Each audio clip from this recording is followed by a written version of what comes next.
Amém, amém? Glória a Deus. Amados, vamos então dar início à nossa escola dominical. Hoje é um tema novo. Nós estaremos estudando juntos o símbolo de fé de Westminster. São 107 perguntas, mas hoje nós vamos dar uma introdução.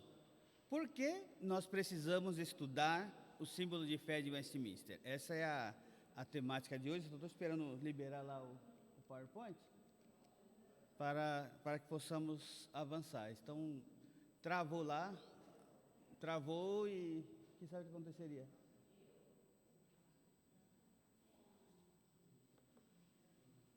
Vamos começar com uma palavra de oração. Pedir para Gil fazer uma oração de gratidão ao nosso Deus.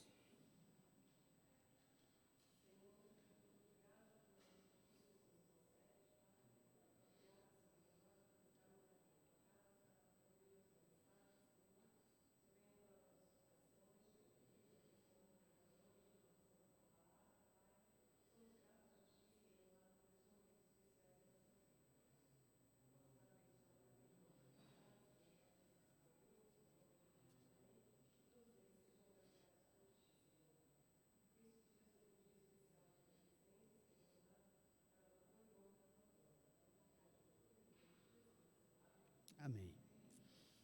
Amém. Quando você ouve falar sobre símbolos de fé, assim como está, deu certo? Opa, vamos lá, só um minutinho. Quando você ouve falar de símbolos de fé, o que vem à sua mente?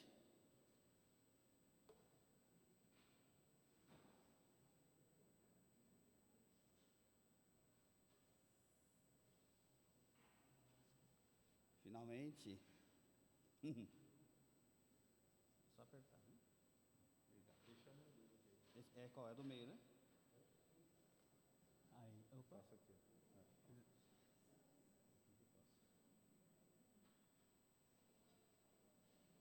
Vencendo bem Jesus? Não, eu não quero ainda não. É esse daqui, ó. Não. Esse. Não do meio. Desapareceu lá. Vencendo bem Jesus. Mas que já estava funcionando. Esse negócio é... Tecnologia é uma bênção, né? Mas quando resolve atrapalhar a nossa vida... Vamos lá. Então, eu fiz uma pergunta. Quando você ouve símbolo de fé, não é essa não. Agora vai. É essa aí, símbolo de fé. O que vem à sua mente quando você ouve a expressão símbolo de fé? Esses são sacramentos. Símbolos de fé. Breve catecismo. Catecismo maior. Confissão de fé. Tem uma que quase não é trabalhada no nosso meio, que é o diretório de culto. Quem sabe um dia estudaremos isso, que fala justamente a respeito da... Opa, por aqui mudou. Aqui estão as perguntas que eu queria fazer para vocês. O diretório de culto era as formas, naturalmente, do culto, mas principalmente o pregador. Quais são as características do crente? Agora é só isso aqui, né?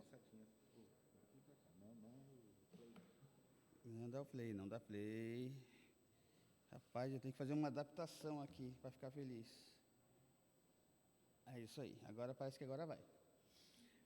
Então, o diretório de culto, ele trabalha nas características, inclusive, do pastor, que tem que ter uma vida piedosa, tem que estudar a Bíblia, tem que pregar expositivamente, coisas assim interessantes, que no seminário nós tratamos muito, mas nas igrejas nós quase não falamos. Não vou dizer que é uma falha, mas é um ponto muito interessante.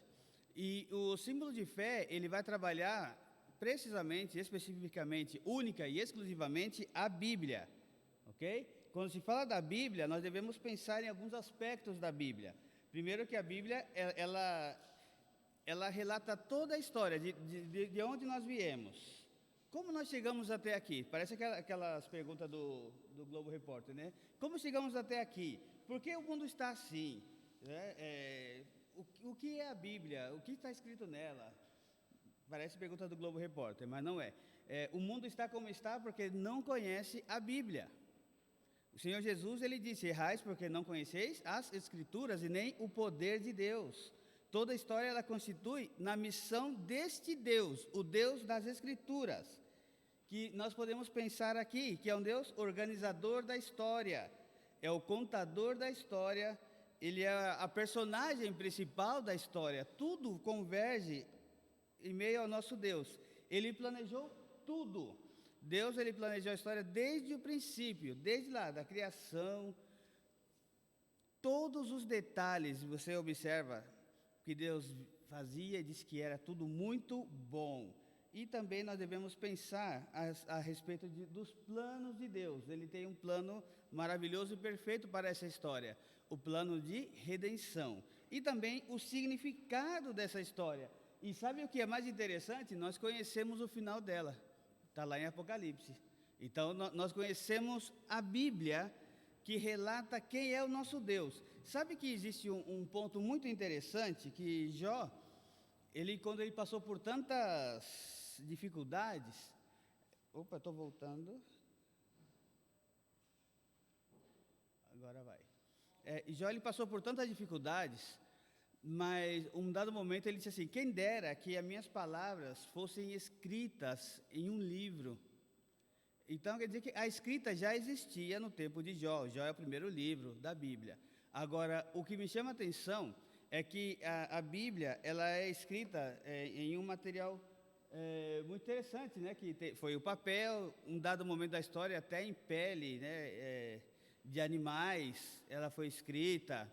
E com o tempo ela ia apagando, então os escribas, eles se dedicavam a isso, a reescrever a Bíblia na sua fidelidade. E ainda assim a Bíblia, ela não se perdeu. Jó, ele desejava que as suas palavras tivessem sido escritas em pedra, assim como foram as tábuas da lei, por exemplo. Na história, na época de próprio Abraão, existiam os sumérios, e eles tinham seus escritos que até hoje estão lá. Se você vai lá em alguns museus, o Museu de Louvre da França, principalmente, tem ali como uma estátua, quem sabe o nome daquele negócio?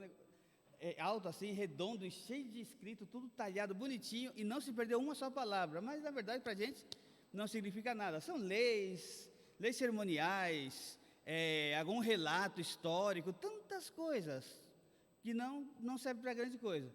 Agora, a Bíblia, apesar dessa fragilidade na escrita, ela se preservou e se preservou até o dia de hoje. Por isso, a Bíblia, ela é sumamente importante. E nós devemos pensar assim, dentro de um breve panorama da história. Nós temos aí a questão da criação. Quando se fala de criação, queda, redenção, glorificação, ou seja, tudo o que está dentro da história. Dentro dessa história nós vemos profecias. Essas profecias que apontavam para quem? Para o Messias, que haveria de vir. O Messias veio, instruiu e enviou-nos a anunciar esta gloriosa história. Por isso, a grande comissão, o Senhor Jesus disse que devemos ir por todo mundo, fazer discípulos e ensinando todas as coisas que vos tenho ordenado. O que ele ensinava? Em outras palavras, a Bíblia, ou seja, os escritos. Você vai encontrar isso lá em Lucas 24, que nós já estudamos aqui, 24, versículo 25 e em diante. Jesus, quando ele estava ali no caminho com os caminheiros de Emaús, diz a palavra de Deus que ele ia conversando, e em um dado momento perceberam que era o Messias, e Jesus falou uma palavra muito forte, que ele falou: nécios, né, e tardos para entender o quê? Os escritos e os profetas. Por isso Jesus ele apontou. E a Bíblia, ela foi se formando. Nós estudamos precisamente há um ano, aproximadamente, a respeito da formação da Bíblia, que é o famoso cânon. O cânon significa o quê? O conjunto dos livros da Bíblia que foram considerados ali inspirados por Deus. Então, e todos eles tinham a sua chamada apostolicidade. O que é isso? Os apóstolos, eles confirmavam os escritos, porque mesmo naquela época existia o famoso fake news.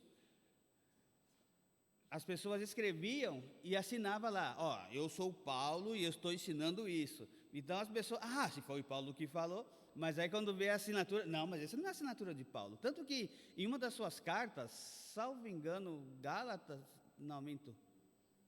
Colossenses, ele termina a carta dizendo assim, veja com quão grandes letras vos escrevo, para mostrar que essa é a minha assinatura real. Então, teria que haver uma comprovação que os apóstolos eram realmente os escritores, ou pelo menos eram os que avaliavam a fidelidade daqueles escritos como palavra de Deus. A prova você vai encontrar que Lucas, ele caminhou com Paulo, por isso o Evangelho de Lucas e Atos dos Apóstolos são conhecidos e considerados inspirados porque houve ali alguém que caminhou com Jesus. Paulo de uma maneira muito distinta, os apóstolos todos, mas Paulo ele teve aquele encontro maravilhoso com nosso Senhor Jesus Cristo, né, quando estava caminhando para acabar com os cristãos, e ele teve aquela visão maravilhosa, né, aquela luz resplandecente, ficou cego, foi batizado, e nós conhecemos Atos 9 também de uma maneira bem tranquila.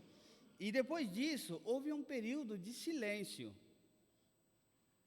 Depois dos primeiros apóstolos, houve uma perseguição nos primeiros 100 anos, primeiros 200, 250 anos.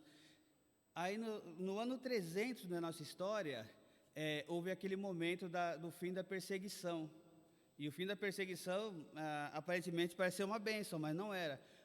Muitos escritores, muitos historiadores duvidam da conversão de Constantino. Creio que ele não se converteu coisa nenhuma. Outros dizem que sim. Na verdade, a questão não está nem se ele se converteu ou não, mas a questão é que depois, quando finalizou a perseguição, ele viu que a igreja era um negócio muito bom. Por que você vai se reunir uma casa ali, outra casa ali, outra casa... Vamos reunir todos juntos. E ali nós temos o quê? Um grande povo reunido, adorando a Deus, as ofertas. Então, a partir daí começaram desvios. Adoração a Maria, culto, as velas, etc. Daqui a pouco eu vou mostrar alguns exemplos para vocês. Então, depois desse lapso de quase 1000 anos, veio a reforma, depois de tantos desvios. E então foi quando Lutero, ele escreveu ali as 95 teses, né, lá em Wittenberg, perguntando justamente a respeito das indulgências. Por quê? Porque o que eu preciso fazer para ser salvo? O que é preciso, irmão, fazer para ser salvo? Rezar quantos Pai Nossos? Quantas moedas tem que colocar lá na oferta? Mas e se o meu tataravô, legal, o tataravô, ele, eu não sei se ele foi salvo ou não, eu coloco ali uma moedinha, peço para ajudar uma missa e ele é salvo.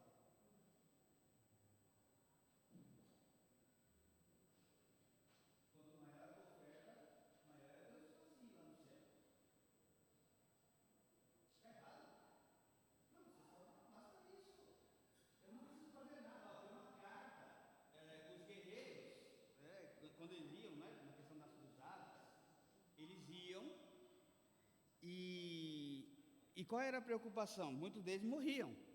Mas como eu tinha que cumprir todos os sacramentos, e o 7º sacramento é a extrema unção, se a pessoa não recebesse a extrema unção, ela ia para o purgatório. Aí então eles chama bula papal, eles redigiram uma carta dizendo que quem possuísse essa carta estava salvo, já estava com a salvação garantida, pode ir para a guerra tranquilo, porque se você morrer ali, você vai para o céu. Uma boa, né?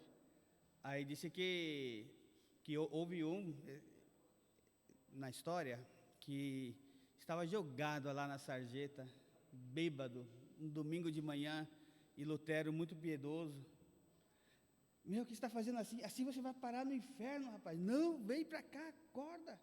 Ele, não vou para o inferno. Olha aqui, tenho minha carta, eu comprei, eu tenho o céu garantido. E ainda vou morar numa mansão grandiosa. É uma boa, não? Esses são os pequenos desvios. Pequenos, para não dizer uma coisa pior. Então, o que eu preciso fazer para ser salvo mesmo, Marcino? Cria no Senhor Jesus, né? Atos 16, 31. E será salvo tu e todos os que moram na tua casa. Glória a Deus por isso. Então, eu não preciso fazer nada disso que eu falei? Mas naquele tempo é o que eles diziam. E agora?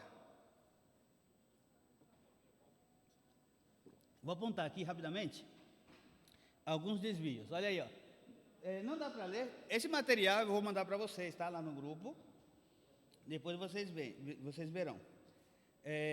Mas eu gostaria de apontar aqui rapidamente alguns desvios. Olha só. No ano 310, não sei se dá para ler aí. Oxe, gente. É aqui, né? Perdão. É que eu estou meio perdido ainda com a tecnologia. Aí, apareceu. Não dá para ver não, né? Mas é assim, ó, em 310 começa ali as rezas pelos defuntos. Aí lá no ano 1000, você vê que a infalibilidade dos dogmas, ou seja, se você está dentro da igreja católica, lembra que naquela época era uma igreja só, antes da reforma, então era a igreja. A gente fala católica agora para fazer uma breve distinção, para saber que a nossa igreja hoje não é mais assim, depois da reforma protestante. Por isso é protestante, porque protestava contra esse tipo de ensinamento, ok? Então ali você tem as primeiras invenção dos rosários, a questão do celibato, você também tem ali, ó, mais para cima, a venda das indulgências no ano 1190. E, finalmente, eu acho que foi a gota d'água, né? O uso da campainha na missa, proibição da leitura da Bíblia. Olha isso. Mas por que você acha que deveria proibir a leitura da Bíblia?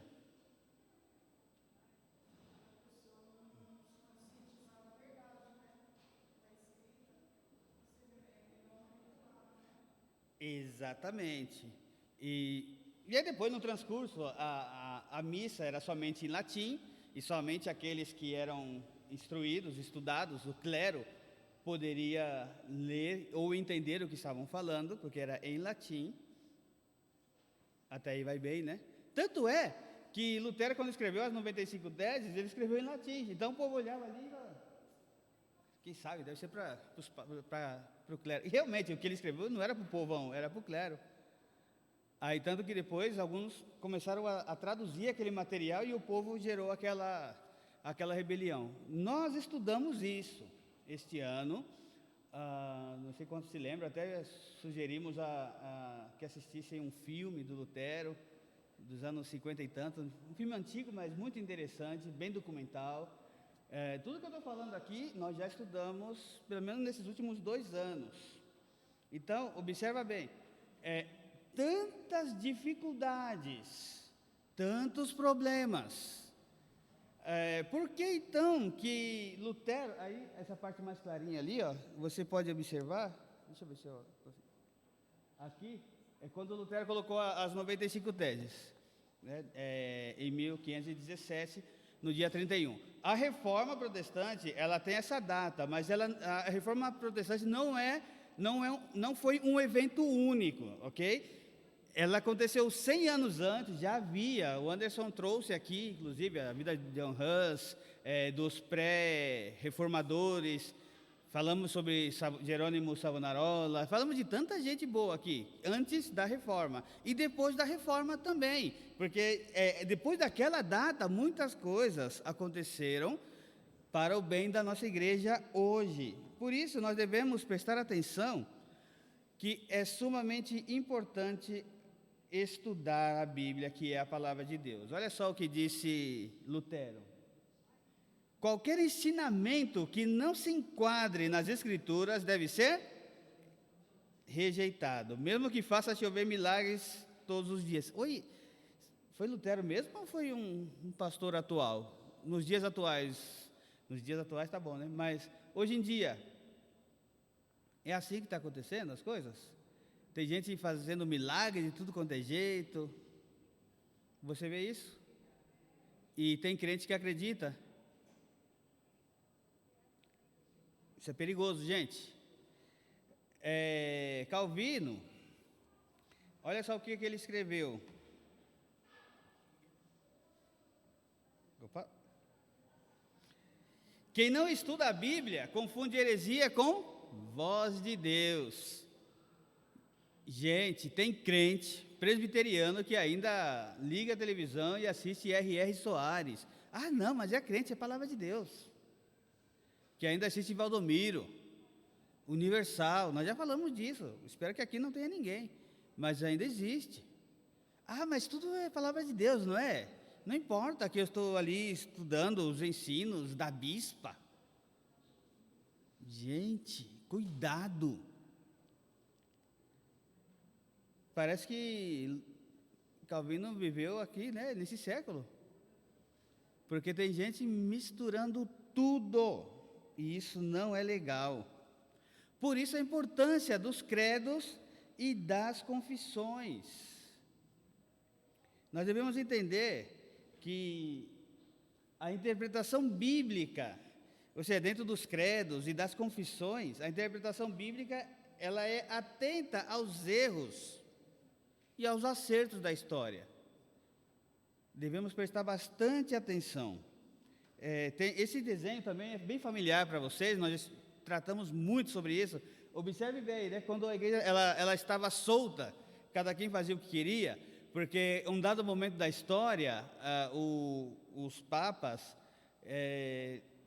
os que se autonomearam papas, eles falavam e era a voz de Deus. Tanto é que na Igreja Católica existe a famosa infalibilidade papal. O que significa isso? O Papa falou, está falado. É isso? A nossa igreja, o que o pastor falou está falado? O que o missionário falou está falado?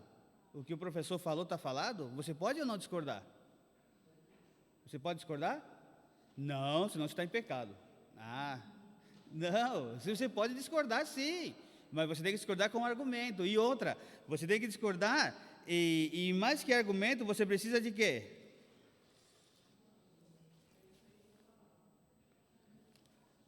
Armando, isso que você falou está na Bíblia? Por isso, os credos e as confissões, eles servem assim como essa guia para a igreja não errar de novo, porque ela se perdeu. Lembra dos desvios da história? Deixa eu voltar um pouquinho aqui no desenho. Opa, volta Calvina, aqui está. Lembra dos desvios da história? Olha só como ela foi se perdendo, até ela voltar novamente. Agora, para não sair e não cair nesses erros, o que ela precisa? Credos e confissões. Por isso, nós devemos entender uma coisa, que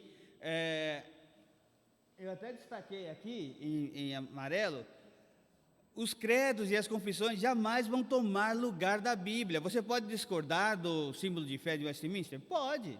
Você pode discordar do texto que os autores colocaram lá na época. Mas esse texto não fala disso aqui exatamente. Tudo bem, você pode até discordar. Mas olha, eu não quero adiantar, mas daqui a pouco eu vou mostrar. Um grupo de servos de Deus, pastores consagrados, que ficaram reunidos por 5 anos. Imagina uma reunião do presbitério. São 3 dias eternos. Brincadeirinha, que para quem está lá, gente, é terrível. Aí começa lá na sexta-feira, 8 horas, e vai até meia-noite. No outro dia, 8 horas da manhã, e aí vamos até 5 horas da tarde, e às vezes não conclui ali acelerando. Teve uma vez que terminamos 8 horas da noite. Começou 8 da manhã, terminou 8 da noite, e ainda faltava assunto. Acontece. Quinta noite, sexta noite, né, das 8 à meia-noite, 8 à meia-noite, e no sábado, e ainda assim, daquele jeito. Agora, imagina você ficar por pelo menos 5 anos, durante todo o dia. período de oração, leitura da Bíblia, palavra de Deus, estudar alguns pontos que eram sumamente importantes, porque a igreja, depois da reforma, 1517, passaram-se aproximadamente 130 anos, a igreja outra vez como que estava caminhando pelas sendas tortuosas novamente. Então, eles falam, olha, vamos manter aqui uma linha, como se fosse um trem. O trem está ali, mas imagina um trem sem linha, sem vias. Não funciona, né? Vai para qualquer lugar. Agora, se o trem está na via, ele não vai mudar o caminho, ele vai seguir ali. Esta é a intenção. Então, os documentos históricos, como credos e confissões de fé, jamais tomam o lugar das Escrituras, mas auxiliam na interpretação bíblica, ajudando a igreja a não repetir as heresias que surgiram ao longo da história do cristianismo. É para isso que serve.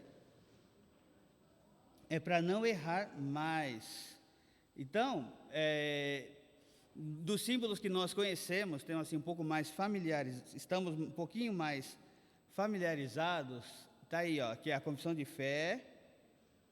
Você tem o catecismo maior e o breve catecismo. Esses três nós temos considerado, inclusive a Igreja Presbiteriana do Brasil, ela adota este símbolo de fé. Justamente para quê? Deixa eu explicar isso. Um pastor, o seminarista, ele terminou, foi licenciado e vai ser ordenado. Ele tem que ser confessional. O que significa isso? Ele tem que subscrever esses elementos: o catecismo maior, o menor e a confissão de fé. Ele tem que falar, olha, eu estou de acordo e eu vou seguir essas regras. A igreja presbiteriana, ela coloca como requisito, ela exige isso. Ah, mas tem pastor que nunca falou disso. É outra história. Ah, mas tem pastor que diz que isso aí hoje não aplica tanto.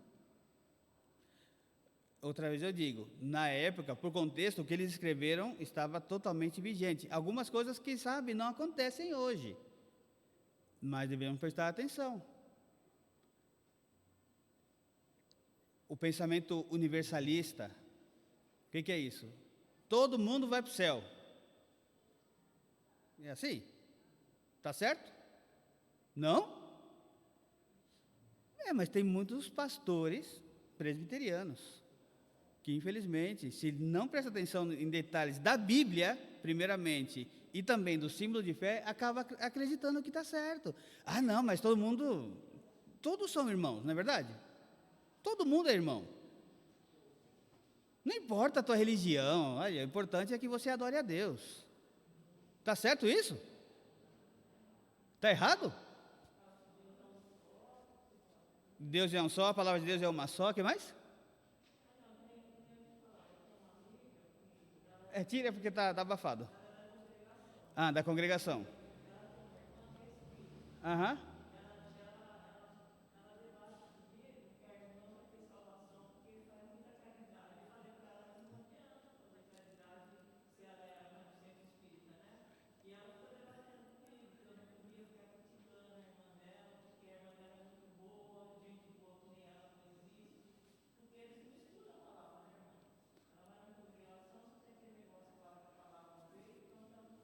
Aquelas revelações que não existem, né? Já sabemos.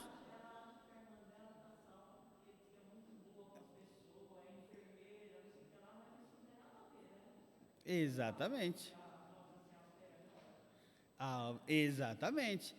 E como é que nós sabemos disso? Ler a Bíblia. Exatamente. Exatamente. Olha, a pessoa é muito joinha, né? Só falta ser crente.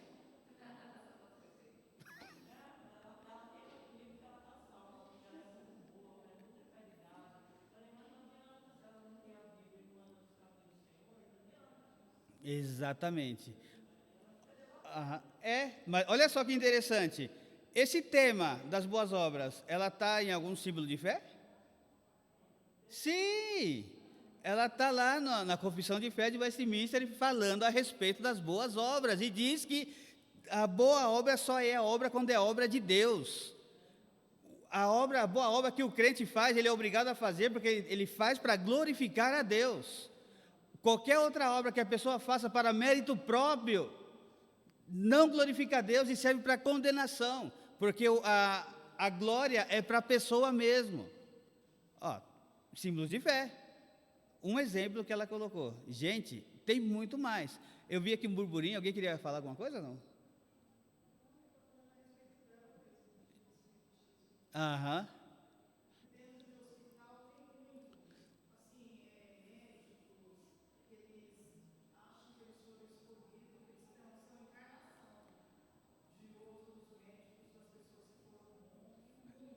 Exatamente. Em hospital, você vai ali no centro histórico, né? Ali, como chama? Viaduto do Chá, aquela parte de baixo. Lá onde está a Igreja Unida, na Rua Helvétia, aquela região da Cracolândia, embaixo daquele ponte do Minhocão? Minhocão, né, Marcão? Mas quem conhece mais lá?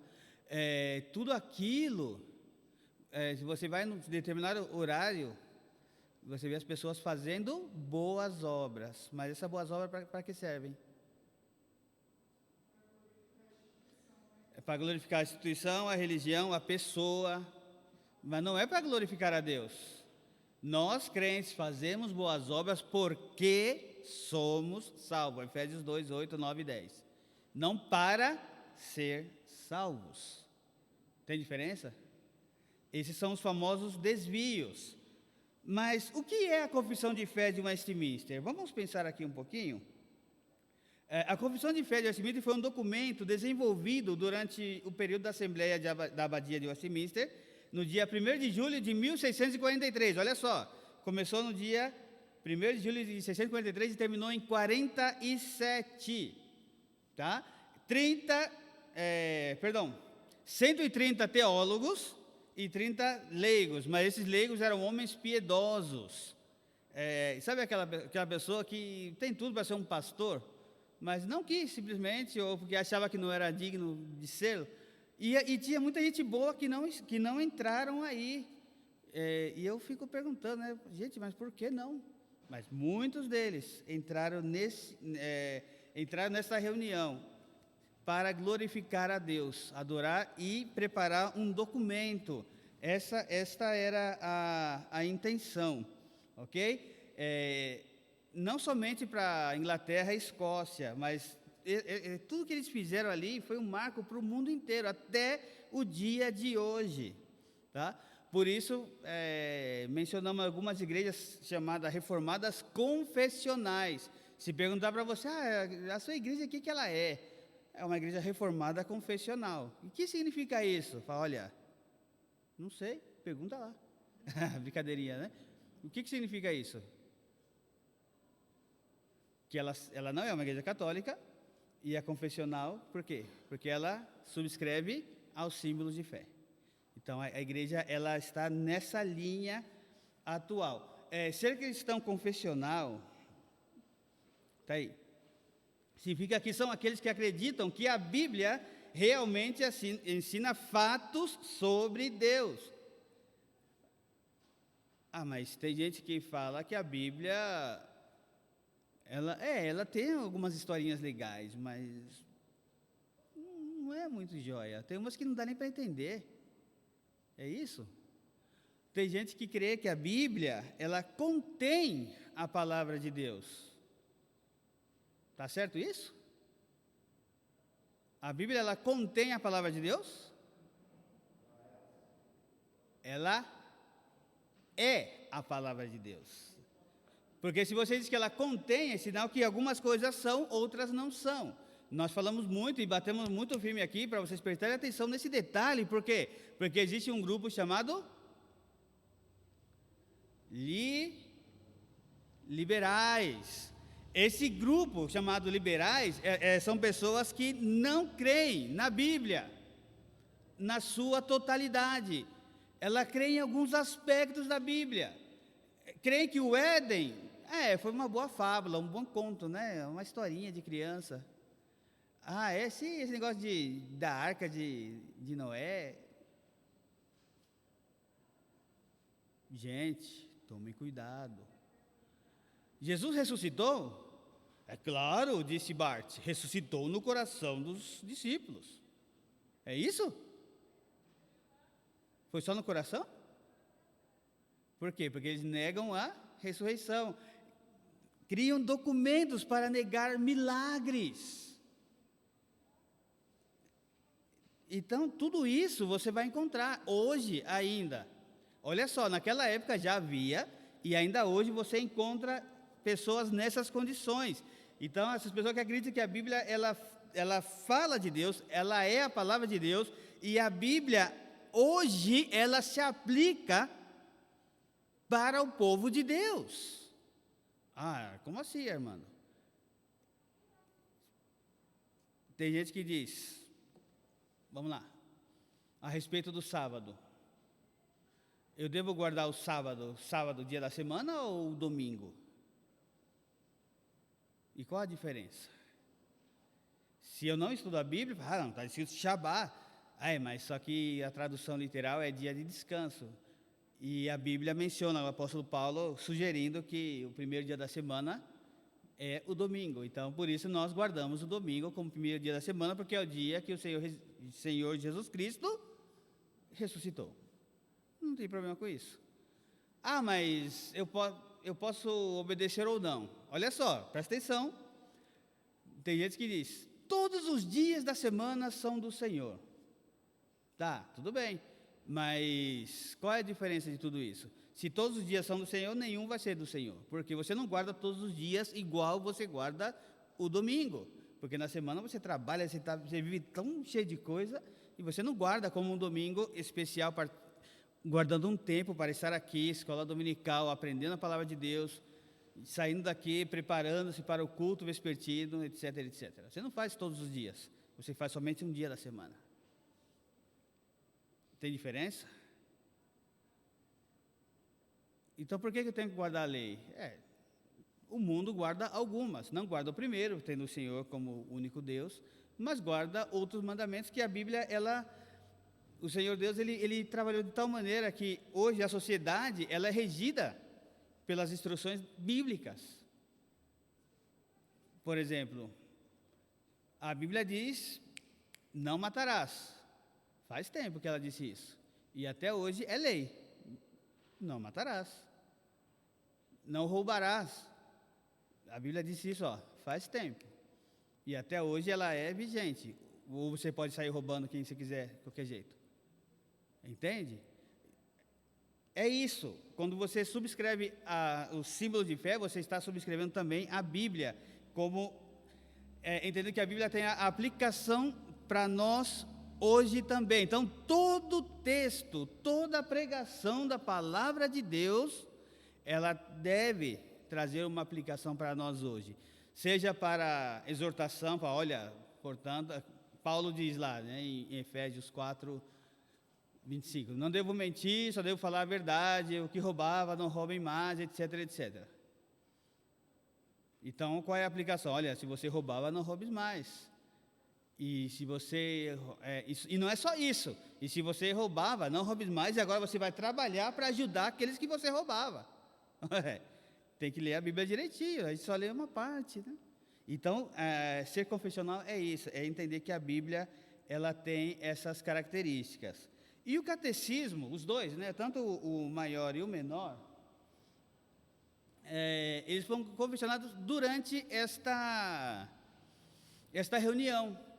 Eles estavam reunidos e observaram. Eu perdi um documento, na semana eu quero encontrá-lo, que eu sei que eu tenho lá no seminário, a qual Lutero, após esse período da reforma, ele já estava trabalhando com a igreja, ele estava visitando os povoados, ele escreveu assim, dizendo que estava impressionado que o povo de Deus não sabia nem o Pai Nosso, não sabia os 10 mandamentos, não sabia nem sequer o credo apostólico. Ele estava impressionado. Ele falou, gente, como pode ser isso?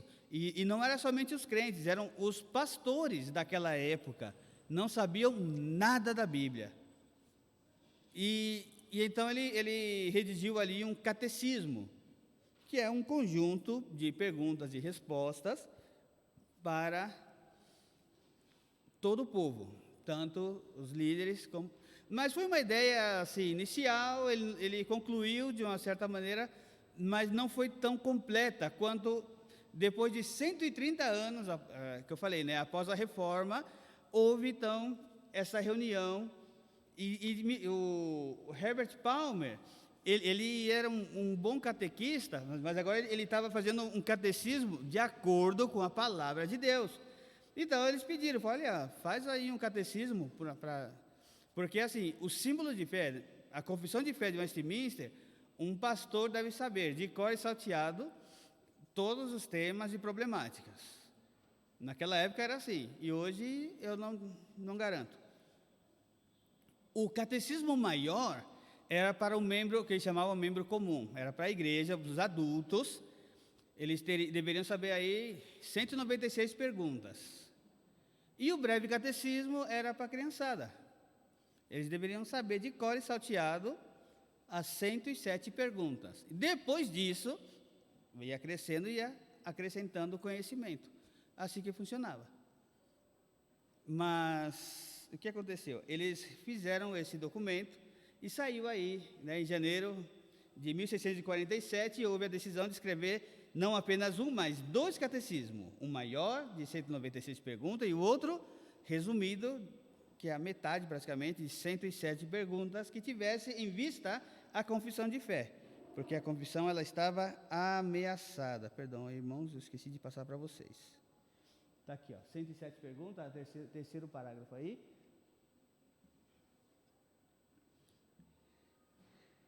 Por isso, para que não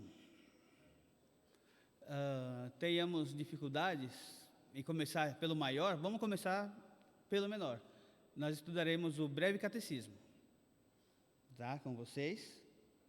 E dentro esse breve catecismo, nós vamos... Aqui está.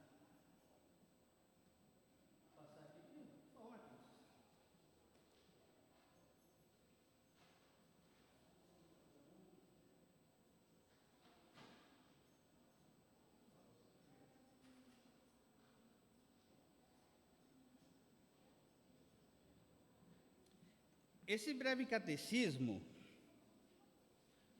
são 107 perguntas que você vai estar trabalhando. Coloque seu nome para não confundir depois, porque está tudo muito igualzinho, né? Eu fiz uma edição, eu não mudei nada, tá? Só diagramação chama.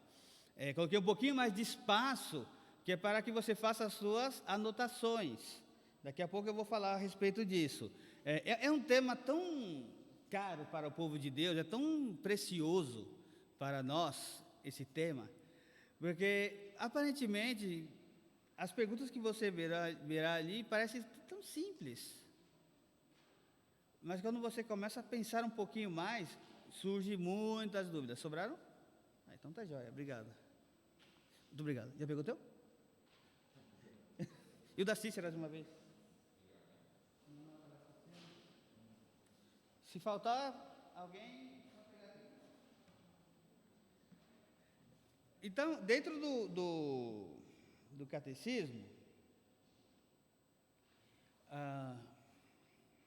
já pegaram, né? Isso aí. Essas 107 perguntas, você tem ali, ó, um espaço. Por exemplo, abra aí na primeira pergunta. Você tem ali a pergunta, qual é o fim principal do homem, e você tem a resposta. E aí embaixo está escrito referências, que são textos que comprovam essa resposta. Os servos de Deus daquela reunião, 130 teólogos, 30 leigos, estiveram ali e concluíram que esse texto que esses textos bíblicos são os mais relevantes. Então você vai ler um por um para entender a resposta. Até aí vai bem. Aí tem um espacinho embaixo que dá para você fazer alguma anotação, e no final você tem aí umas 2 ou 3 páginas em branco, que também dá para fazer as suas anotações. Isso graças à Norma que me ajudou, ela que viu que tinha um espaço atrás, falou, por que tem essas folhas atrás? Falei, deve ser, bom, para anotação. Então ela me ajudou, obrigado. O Wendy também ajudou bastante nessa lição. E aí, olha só, né, a respeito do breve catecismo, tem esse livro chamado Fé Cristã. É um livro que eu recomendo, é um livro muito bom, olha, dos livros que eu li, que como parte do meu projeto de vida é voltar a lê-lo com mais calma. Sabe que no seminário nós temos uma dificuldade, né? Nós lemos muita coisa e às vezes retemos o que é importante para o momento e depois a gente, depois eu leio com mais calma e vai ficando. São muitos livros, mas esse é um dos livros que eu quero ler assim com bastante calma, quero voltar, e precisamente ele vai falar sobre os ensinamentos, né? Estudos baseados no breve catecismo, tá? Thomas Watson, ele escreveu, e olha só o que ele diz nesse livro: não podemos aceitar nada como verdade se não estiver de acordo com a palavra de Deus. Simples assim. Alguma dúvida?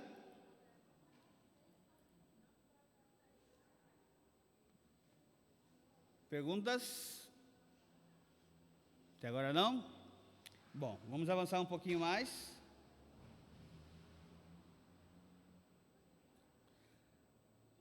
Como se fosse pouco, vocês terão lição de casa. Essa aqui primeiro.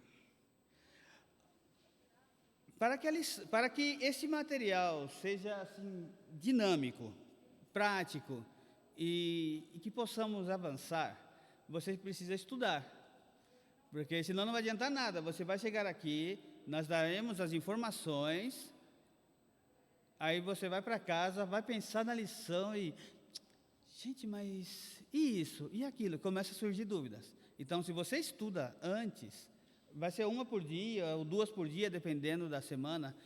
Às vezes você vai estudar 9 perguntas, ou 11 perguntas, 7 perguntas. Ele está dividido como se fosse uma revista. Então, teremos pelo menos de 13 a 14 encontros. Esse é o mínimo. Mas qual é a vantagem de tudo isso? Como é pergunta por pergunta, se não terminou, para aí, semana que vem, continua da onde ficou. Se eu cheguei até às 7 hoje, semana que vem, pergunta 8 e assim vai. Facilita a vida do Anderson e a minha também, porque o material ele é unificado, entendeu? Então você tem aí essa bênção de estudar. Agora, irmãos, estudem. Eu vou passar para vocês daqui a pouco um link que você pode baixar também esse material em PDF. Esse material ele é domínio público, ele é aberto, então você pode imprimir, só não pode vender. Mas você pode imprimir o quanto você quiser. Se você quiser com letra maior, fala, Armando, a letra está pequena. Eu comparei a revista e coloquei um pouquinho maior que a revista. Mas se você acha que ainda está pequena, com toda a liberdade, pode perguntar, pode procurar-me, a mim, ou o Anderson, ou a superintendência. Fala, olha, podia imprimir um pouquinho maior para mim? Podemos. Letras garrafais, como chama, né? Pode ser, sem problemas, tá bom? Nós vamos facilitar a vida de vocês. O que queremos é que vocês estudem, porque isso é o mais importante. Eu coloquei aqui para vocês algumas sugestões.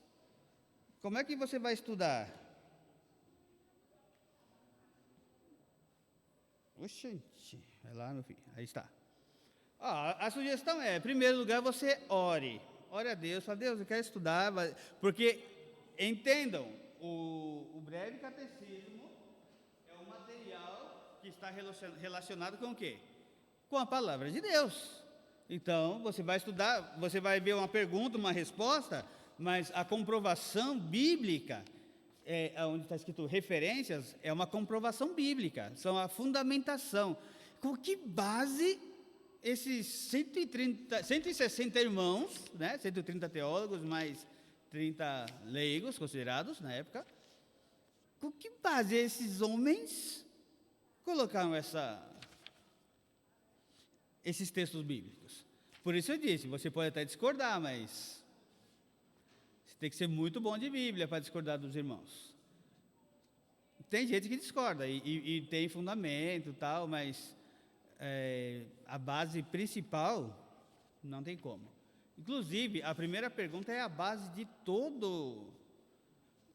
dos 3 símbolos de fé, pelo menos. Porque qual é a finalidade do homem? Para que você nasceu? O que é o homem? Está ali. São perguntas muito simples. Por isso você precisa orar. Aí você lê a pergunta. E aí vamos falar igual as crianças, né? E sem colar você vai responder. Sugestão, você pega um papelzinho e coloca ali. Você lê a pergunta sem ver a resposta. Aí você lê a pergunta, a primeira pergunta ali. Qual é o fim principal do homem? Deve ser isso, deve ser aquilo. Aí você vai pensando. Já, você vê a sua resposta? Agora você lê. Está igual? Está aí mais ou menos na mesma direção? Ah, sim, com certeza. Aí você lê a tua resposta, lê a resposta e compara com aquilo que você respondeu. Ah, está mais ou menos dentro. Parabéns, continue em frente. Agora, se você errou, o que acontece? Se você errou, não desanime. Ai, eu não sei nada de Bíblia. Não vou estudar mais. Não é isso. Aproveitem, é para estudar. Então, se você estuda, você vai aprender alguma coisa. Tem gente que diz, mas eu não aprendo nada, nunca aprendo. Aprende sim, basta esforçar, ok? Aí depois você vai ler as referências bíblicas, como eu falei, e vai anotar as dúvidas. Por quê? Porque no final de cada reunião, ou seja, de cada escola dominical, de cada aula, nós vamos abrir para perguntas e respostas. Agora, detalhe, se você não fizer pergunta, nós faremos. E temos muitas, não, Anderson? De cada pergunta surgem outras 10. E aí, se você não perguntar, nós perguntaremos e você vai ter que responder. Só assim para aprender. Porque a base da repetição. Esse é o sistema judaico, né? Repetição. Por isso fala, inculca nas crianças, os teus filhos, o que você tá. A Bíblia diz isso e nós assim o faremos. Como eu falei, no final de cada aula haverá um momento para você tirar suas dúvidas. Tire suas dúvidas. Oi, Armando, senti que não tem nada a ver a resposta aqui. Tudo bem, vamos ver por que você acha que não. Eu vou falar, eu achei muito interessante, mas o que mais poderia ser? Um exemplo? A pergunta número 1 vai ficar fácil, né? Qual é a resposta da primeira pergunta? Quem lê para mim? Bem alto. O fim principal do homem é...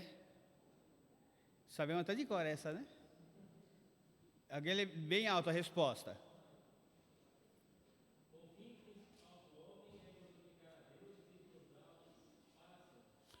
Tá. Aí surge uma pergunta. E como é que eu posso glorificar a Deus?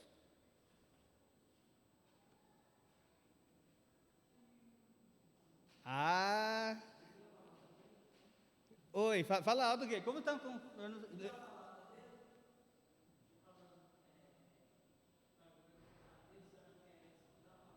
Estudar a palavra de Deus é uma forma de glorificá-lo? Sim. O que mais? Obedecer, mas como que eu obedeço?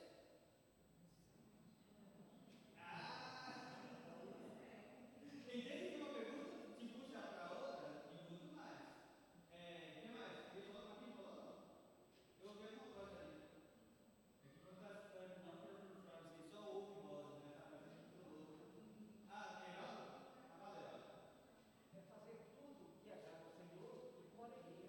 Fazer com alegria, sem murmuração, como aquela parábola, né? Do filho que disse que obedeceu. Sim, papai, na hora não quis obedecer. Será que teremos perguntas? Eu acho que sim. Você percebeu como nós podemos glorificar a Deus? Eu nasci para glorificar a Deus. E a minha vida, o meu dia a dia, como que eu vivo durante a semana, é uma maneira de glorificar a Deus?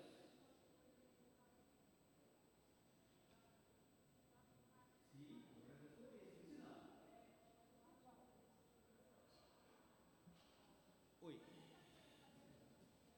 Você dá um toque que eu peguei esse que começou em 67, acho que foi na hora de grampear. E eu acho que as outras pessoas vão ter dificuldade, sabe? Ah, Entendeu?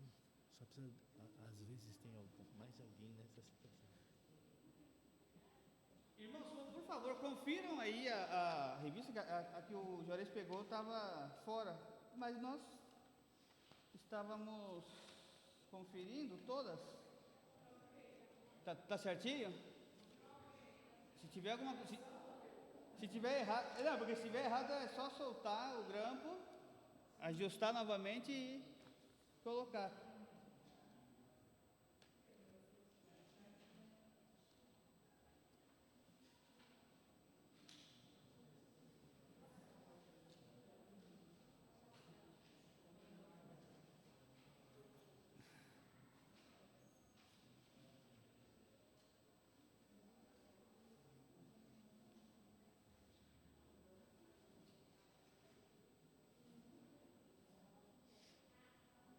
Já viram aí? Tá tudo certo? Se tiver falha, é só falar. Só trocar, porque aqui está aqui, aparentemente está bem.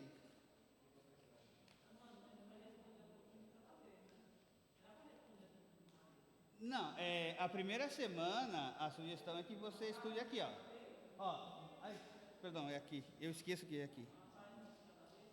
Não, é aqui, ó. A primeira semana tá ali, ó. Aí sai pequenininho, né? A pergunta da pergunta 1 até a 9 para a semana que vem.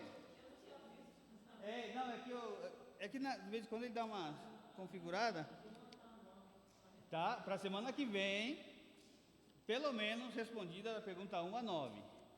Aí fala, mas eu respondi a 9, a 10, até a 20, não importa, vai respondendo. O importante é que você leia todos os textos, responda, já está a resposta, né? Na verdade, se você errou, fala, olha, eu tive dificuldade porque eu não entendi tal coisa, e circula, pergunta para a semana que vem. Estamos?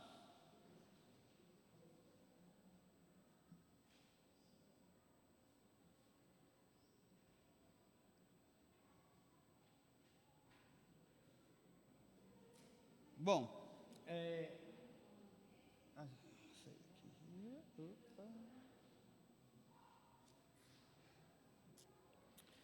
então vamos abrir a Bíblia agora na segunda carta de Paulo a Timóteo,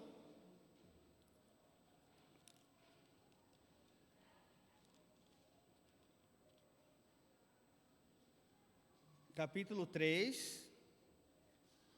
Com isso nós vamos caminhar aqui para finalizar. Hoje vamos terminar no horário, eu acho.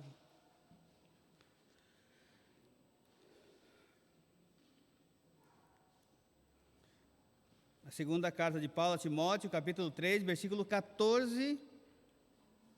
Assim diz a palavra do Senhor. Ainda escuto folhas.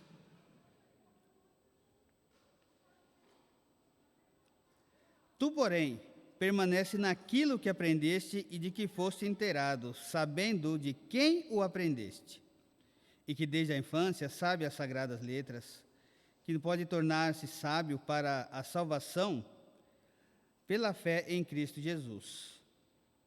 Toda a Escritura é inspirada por Deus e útil para o ensino, para a repreensão, para a correção, para a educação na justiça, a fim de que o homem de Deus seja perfeito e perfeitamente habilitado para toda boa obra.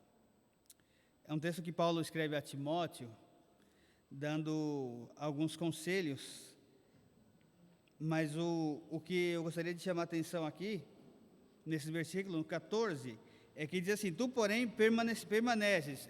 Isso tem a ver com o texto anterior, o contexto onde Paulo ele diz que a corrupção estava grande, as pessoas estavam caminhando perdida e sobreviveria tempos difíceis. No capítulo 3, versículo 1, você vai encontrar isso. E depois, um pouquinho antes, no capítulo 2, ele diz que deve tomar muito cuidado, né? Porque naquele tempo existia alguns pensamentos filosóficos, eles tentavam justificar, né, os textos de Paulo comparando, né, com grandes filósofos, e não era essa a intenção de Paulo e nunca o foi. Tanto que, graças a Deus, por tudo isso, que hoje você tem a Bíblia registrada aqui em tuas mãos para facilitar o entendimento. E Paulo falou, disse a Timóteo, olha, Timóteo, permanece naquilo que aprendeste. Ele aprendeu o quê? Na palavra de Deus, e a prova foi que ele aprendeu desde os pais. Tanto que ele escreve na primeira carta, né, falando, olha, você aprendeu da tua avó, da tua mãe, permanece firme nesse caminho. E que desde a infância sabe as Sagradas Letras. Alguns, a grande maioria, aqui pode dizer que nasceu num lar cristão, glória a Deus por isso. E os que não? E os que não, tem que correr atrás para poder aprender um pouquinho mais. Mas a importância aqui é que você instrui a criança no caminho do Senhor, ela quando cresce, ela não se apartará. Como eu já disse aqui, não é uma promessa, mas é uma orientação. Então, faça as coisas bem, ensine a tua criança, ensine a teus filhos, e para nós, de igual modo, nós aprendemos a palavra de Deus, mesmo quando éramos bebês espirituais, novos na fé, nós aprendemos a palavra de Deus. E vamos crescendo e vamos avançando. Até aí não há nenhuma dificuldade, mas não sei o que acontece, que em um dado momento da nossa história, parece que vamos esfriando, parece que já sabemos tudo, já nada mais nos chama atenção e parece que o que nós queremos é dizer, Maranata, vem Senhor Jesus, já pode voltar porque eu não tenho mais nada que aprender aqui nessa terra. E a prova que não é verdade é que nós vamos voltar a um ensinamento olha só, de 1647, gente. E ainda é vigente. Por quê? Porque o povo de Deus estava caminhando, olha só, veio a reforma, veio aquele, podemos dizer assim, o primeiro grande avivamento, né? Depois de Lutero, Calvino. Olha, Calvino, ele morreu aos 55 anos. Imagine se Calvino tivesse vivido até os 90 anos, quanto ele não escreveria? Porque a base da teologia cristã hoje, calvinista, significa o quê? Não que nós seguimos os escritos de Calvino, mas nós seguimos as orientações que ele fez à luz das Escrituras. Porque o mais importante é a Bíblia. Então, por isso, Paulo, quando ele manda Timóteo estudar, fala, olha, você desde pequeno você já sabia. E o versículo 16, ele é um clássico, dizendo que toda escritura ela é inspirada por Deus. Até aqui nós não temos dificuldade, mas aquilo que eu disse, tem muita gente aí fora que acha que a Bíblia ela contém a palavra de Deus. Não, a Bíblia não é tão atual. Lembra que recentemente saiu um pregador falando que a Bíblia precisa ser atualizada? Ela precisa ser atualizada? Gente, a Bíblia, olha, ela é real, ela é atual, ela é para hoje. Será que a Bíblia, ela precisa, ela é útil para a correção? Ah, não, ela foi útil naquele tempo, mas hoje não precisa mais. É assim? Entende por que Deus levantou homens piedosos para que levantassem alguns elementos para que na nossa fé ela seguisse em frente? Olha só, na penúltima página, deixa eu ver se é a penúltima.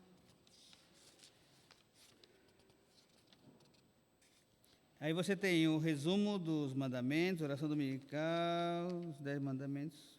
Eu perdi, gente. Ah, não, no último escrito aí. Você tem aí o famoso credo apostólico. O credo apostólico, ele também está entre os riés, né, ou seja, as vias, né, que guia a igreja, para mencionar justamente o quê? Que tudo aquilo, são 12 lições de fé, 12 afirmações que o povo de Deus trabalhou, tá? Então, dentre elas, olha só, ele diz que ele crê no Deus Pai Todo-Poderoso, Criador do céu e da terra, crê no seu Filho, e aí vai. Aí, lá na frente, ele fala, creio no Espírito Santo, na Santa Igreja Universal. Na primeira versão, coloca na Santa Igreja Católica, porque a palavra católica significa universal. Agora, o católico romano, ele ocupa esse credo como uma reza. Ele repete, reza significa repetição. Ele repete. Se você perguntar o que significa o que ele leu, o que ele recitou, ele não vai saber. Se você diz, olha, se eu digo, creio em Deus Pai, o que significa? Agora, creio em Deus Pai Todo-Poderoso. Será que muda o sentido? Aí se você diz que crê no Deus, que Ele é Criador do céu e da terra. Entende? Nós vamos estudar isso no seu dado momento. Agora, se você vai para a oração dominical, assim como Paulo disse, né, que toda a Escritura é inspirada, útil para o ensino, você tem a oração dominical registrada na Bíblia, Mateus capítulo 6, de 9 ao 13. Você tem ali, Pai nosso que estás no céu, santificado seja o teu nome. O que significa isso? Venha o teu reino. O que significa? Faça-se a tua vontade. Isso aqui está mais fácil. Que Deus, estou pedindo para Deus fazer a vontade dele, assim na terra como no céu. Tá. Então a vontade de Deus ela é em todo lugar, significa que ele é o quê? Soberano. Aí vem o pão nosso, cada dia, etc. Então, entende que cada frase, cada afirmação, ela tem com base a palavra de Deus. Por isso nós vamos estudar o breve catecismo. Quando diz que a Escritura, ela é útil também para a repreensão. Tem gente que não gosta de mensagem que trazem exortações. Não, o pastor estava bravo hoje, ele pregou tão duro, está falando de pecado.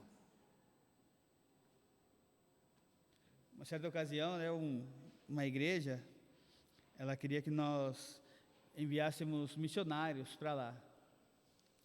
Aí, conversando com eles, perguntando, mas o que vocês pensam, né, de um obreiro, né, de um missionário, qual a característica? Aí, dentre elas, ele disse, tem que fazer de tudo, tem que sair, evangelizar, discipular. Legal. E quanto à palavra de Deus? Aí ele disse assim, não, quanto à palavra de Deus não tem problema, qualquer um prega. Aqui na igreja qualquer um prega. Eu prego, ele prega. Interessante. Aí depois ele disse, teve um irmão que ele foi embora. Na verdade, nós falamos para ele sair da igreja, porque ele também pregava. Só que ele vinha com essas pregações assim duras, de pecado, de arrependimento. Não, você tem que falar de amor. Deus é amor. Deus é amor. Mas Deus, ele é também justo. Deus é santo. A santidade de Deus requer justiça. Por isso ele não aceita ninguém em pecado em sua presença. Então, quando você vê aqui, toda a Escritura é inspirada por Deus, ela é útil para a correção e para a educação na justiça, ela tem um propósito. E qual é o propósito? A fim de que o homem de Deus seja perfeito e perfeitamente habilitado para toda a boa obra. Então o homem tem que ser perfeito? Como que o homem pode ser perfeito? Podemos ser perfeitos? A Bíblia está falando que sim, o Senhor Jesus também disse, né? Sede perfeito como o vosso Pai também é perfeito, mas não é a perfeição que é assim, não vai pecar mais, não vai falhar mais, não vai errar mais, não é isso. Vai ser pleno, o homem de Deus, ele vai saber que a palavra de Deus é suficiente para tudo na sua vida. Então nós devemos prestar bastante atenção. Irmãos, nós precisamos estudar a palavra de Deus. Nós precisamos estudar o símbolo de fé para não perder de vista o fim principal do homem, tanto que é a primeira pergunta. Nós não podemos perder de vista por que nós nascemos, para que nós fomos criados, por que nós somos salvos, para que nós somos salvos. Dúvidas? Perguntas? Esclarecimentos? Agora é a hora.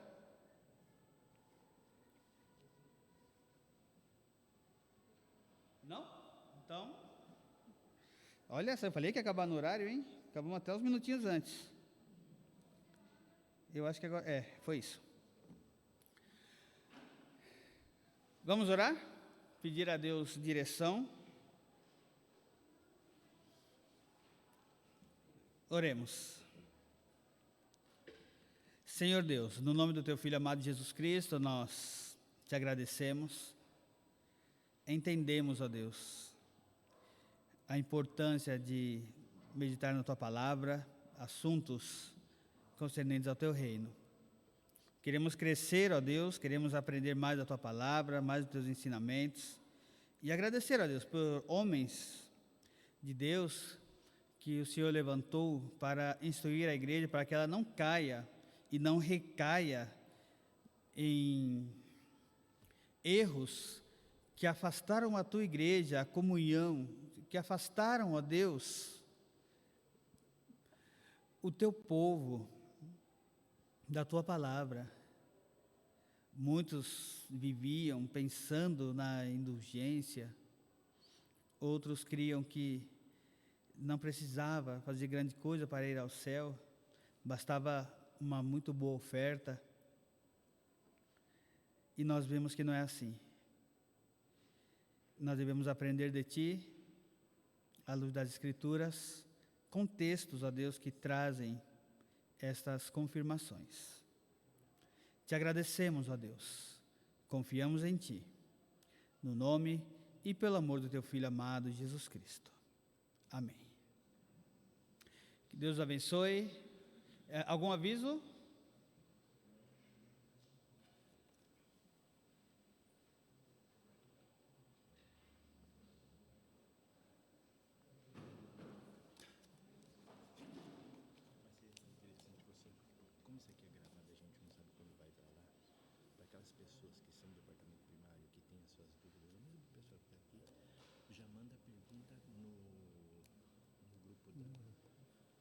Ah, tá interessante. O que serve tanto para quem está em casa, o departamento primário, os professores que estão assistindo, e o pessoal aqui. Maravilha. Pessoal, o Juarez deu uma sugestão aqui interessante. À medida que você estiver estudando e surgir